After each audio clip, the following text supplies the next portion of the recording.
You feel like you've been to church.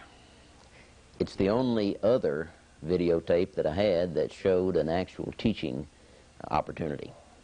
Again, it was a home video, and all of them are, and I apologize perhaps for the quality of it, but the content wasn't bad.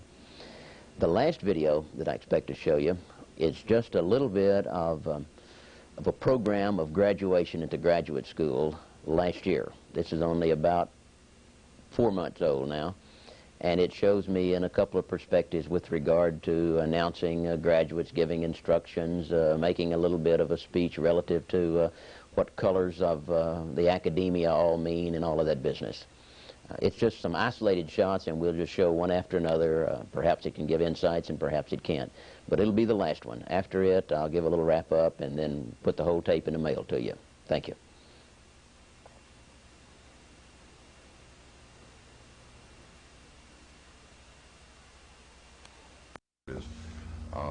There are some areas that the department that's providing the training, that provides the funds for the training, is reimbursed by the receiving department if a guy leaves. That was graduation in 1985. That's all I've got to send you, Jerry. Some of it police, some of it fire, some of it Sunday school, and some of it just graduation and somewhat colorful. But I'm going to put all of this in the mail to you. Hope that you'll evaluate it and hope that you are favorably impressed with it. Oh, wait a minute. The tape, I'm going to send you the tape, and I don't have it. Don't go away. I'll be right back. This is the tape I'm going to send you, Jerry. Oh, wait a minute. I didn't get the tape. Just a second. I'll make it appear. There it is. I'm going to put it in the mail to you today. Thank you very much, Jerry. Good day.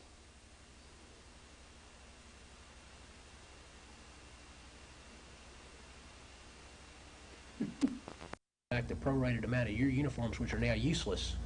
Your uniforms furnished? Uniforms are furnished, and that's the only thing that is furnished here in the city. You have to furnish everything else, except with the exception of your badge and, of course, nameplate. That's pretty well. This is the norm. That's pretty well normal. Because it's also allowed that you can go. I think the benefits, even the insurance packages and everything in this area, are pretty well the same from city to city. Well, why don't we look at a contract for these people? Well, you've seen graduation 1985. You've experienced it. And you've also seen and experienced all that I have to send you. I sent you a little bit of police, a little bit of fire, a little bit of Sunday school, and a somewhat colorful look at graduation. That's all I've got to do. I hope that you're favorably impressed with what you have seen, and I'm going to send you the tape. Oh, wait a minute. I forgot the tape. I'm going to run get it. Don't go away. I'll be right back. See, I told you I'd be right back. And here's the tape that I brought you so that... Oh, wait a minute. The tape's not there. I forgot it. I'll tell you what, I'll make it magically appear. There. It wasn't hard at all. Hope you enjoyed everything, Jerry, and looking forward to meeting you personally. Good day.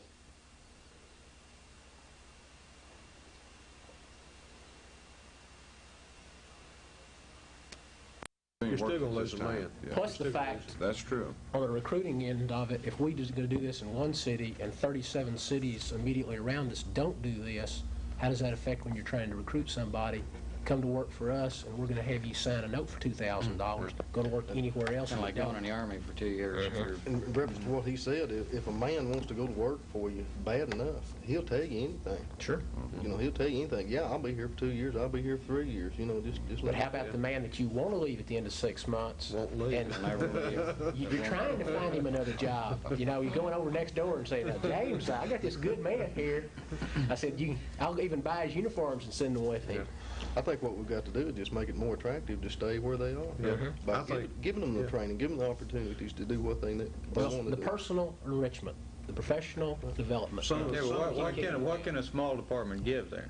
Okay. You don't have the flexibility you can transfer. What can you do? A couple of things I wrote down here is whenever you do set up planning in a small department as Richland Hills, use your officers, patrol officers. You're using them for everything anyway, for investigations and everything else. When you sit down and plan, use them. If not directly, indirectly. Let them sit down and make suggestions to your sergeants or whatever. Involvement. Recommendation of ideas. Another thing, and a big thing, I think, in Richland Hills, is get them involved in community activities through crime prevention programs, put them in the schools, get them, you have 1 or 2 officers a week. Go into the elementary school. You don't have any high schools here. You've got elementary school and junior high school.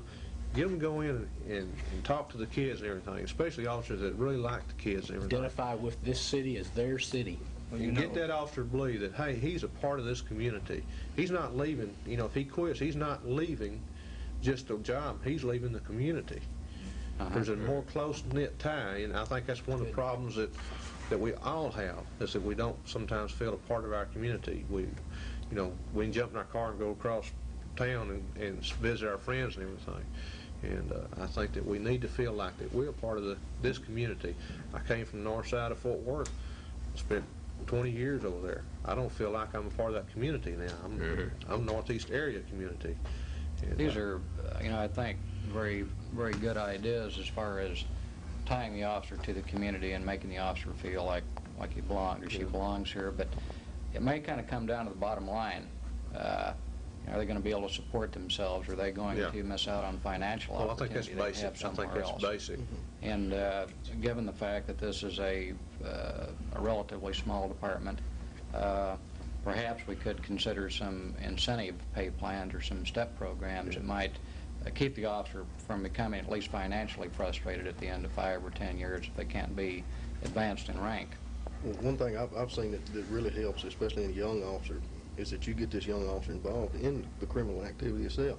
When you've got something going down, normal deal is to call your most experienced officers. Well, call them, get them involved in it, and it makes them feel more Keeps part the young of officer from sitting out on the street wondering what's going on inside. And one thing I've really noticed is that we can take one officer and let him take a case all the way through the writing of search warrants and everything else, and they really, I have seen it work in the past, and I believe it will again. I've seen they will voluntarily come down on their own time and spend their own time there just to get this thing done.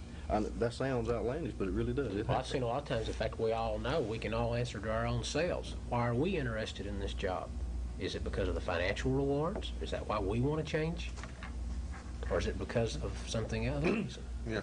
Well, some of that, though, is, for instance, my reasons are going to not be the same as that guy that's starting out there, and so we can't really look at that. We got to recruit somebody in first that has the capabilities that we want, but then we got to train them, but then we got to motivate them. Yeah. But we have to look at them as individuals. What are these people's reasons? You've got some people that no matter what you did to them, you couldn't get them out of the city because they grew up in the city, their family ties are here, and you could do anything you wanted to them, you couldn't run them off. That's all right if that's a good officer, but if it's a bad officer, then you don't want him. But the point is, you don't want to base your department on the fact that we got this guy. He should still be getting the same incentives of the guy that may leave. Well, here's another thing we could do that would probably work. I don't know if it's very palatable or not, but I think we have a good department here, and our recruiting standards are high. So what would happen if we lowered those standards quite a bit? And let's say that we're interested maybe in nothing else but keeping people on the department. We address this as our big issue. Okay, we could recruit people of minimum standards who would just be tickled to death to have this job in Richland Hills. Probably know it's a better job than they deserve.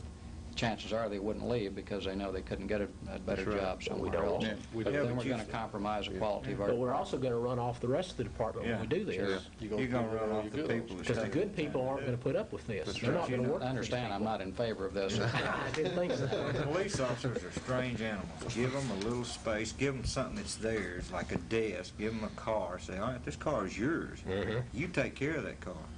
How many times you heard an officer, and that's my car, I get that assigned to me every shift, that's my car. At least for 8 hours a day. This is something for him to look forward to. If he's been with you 3 years, all right, this is your assigned car, you take it home, you take care of it. Or this is your office space, this is your area. Officers like that space. If you give them that space, and you're showing him. Give him a desk, give him a coffee cup. This is your community. Take care of it. I think community involvement is just a whole lot of it, and making that officer aware of the citizens, and the citizens more especially aware of him. One thing that I think that could help is that more involvement of business people in the community, in the police department. Personal contacts. I don't know who brought it up. Maybe you brought it up a minute ago, but everybody's kept passing over it, is make them a part of the police department. Let them sit down, invite them into staff meetings, have group meetings, and have your back and forth feedback.